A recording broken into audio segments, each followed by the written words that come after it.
let's talk about how you know fasting is working for you. Number one, you aren't rationing energy. You've been fasting a while, you develop a routine, and you find that you're not constantly doing what some people do on fasting. They start sleeping. That's a bad sign because that means you're having trouble adapting, fat adapting. You're having trouble adapting to burning your own body fat. So one of the things you have to be on guard for as you adjust is expect that you're going to get tired, that you're going to have to adjust, but it shouldn't take too long. It shouldn't take more than 7 days to 2 weeks. By 4 days, 3 days, you should quickly adjust. And if you're not, you need to go back to how consistent you're being and whether or not you're maintaining a good fasting schedule. Number two, you aren't bored. Again, these are signs that fasting is working for you. The first one was that you aren't rationing energy. The second is that you aren't bored. I get requests or in the email that say, why can you tell me how to not be bored while fasting? Well, there's no way to do that because if you're optimizing your life, then you're not going to be bored. But one of the benefits of fasting is that time starts to go by faster.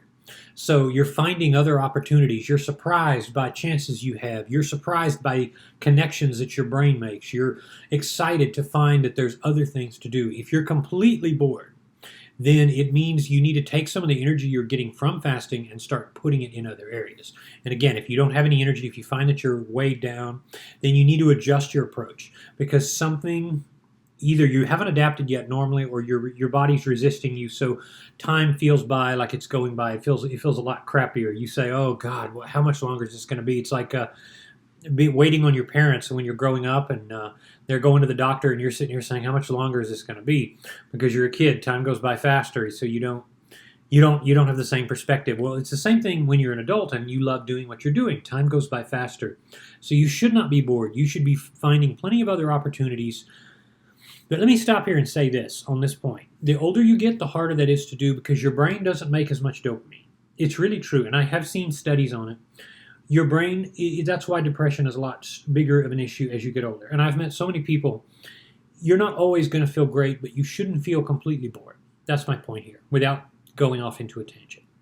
Number three, you aren't focusing on dietary changes.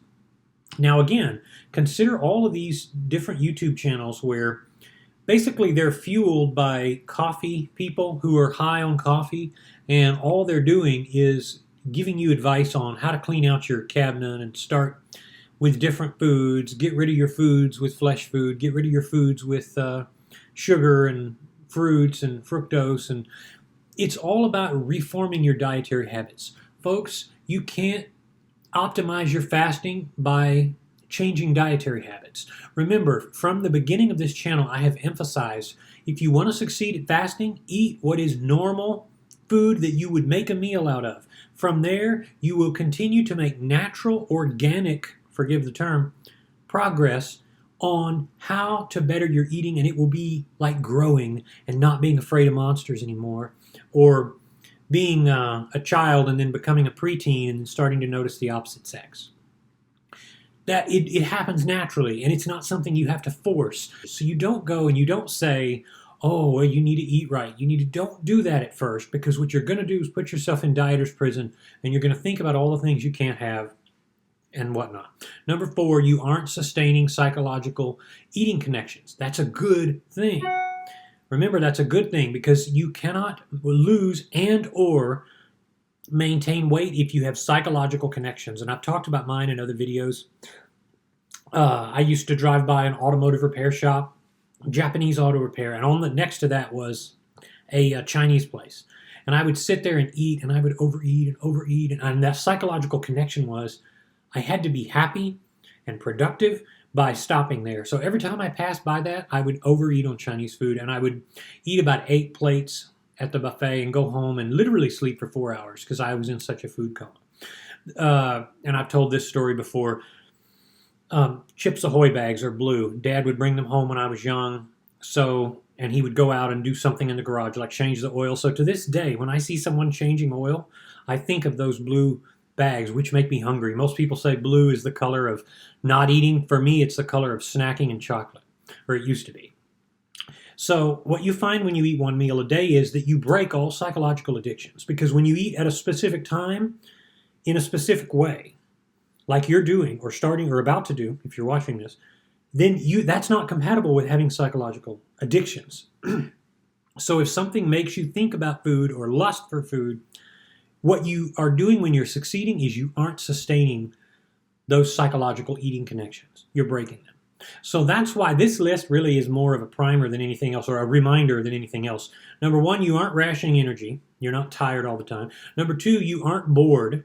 Number three, you aren't focusing on dietary changes. And number four, you aren't sustaining psychological eating connections. Folks, this is the recipe to success.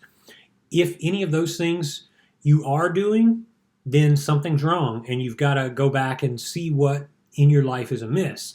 But this is a very important list, and I wanted to do this because I still get requests from people where they're focusing on something, and it's a manifestation of something that they haven't broken, that a cycle that they're not out of yet. And if you still have those old habits, the old psychological snacking habits and all of that, you won't lose weight or you won't keep it off. And I still get emails weekly from people who lose weight, maybe 50, 60, 80 pounds, and then gain it back because they go back to the old them, whatever that was, the old them that seeks out food for psychological pleasure. You don't eat when you're bored. You don't do those things anymore. You don't eat to celebrate. You don't eat to take back the power. I've said this in the other videos. You don't eat to compensate for defeat. You don't eat to be happy. And if you think that you have to, then something is wrong in your makeup. So these are the 4 signs that fasting is working for you. I really hope it is, but if it isn't, go back to the drawing board and find out what you're holding on to that is holding you back. All right, have a good day.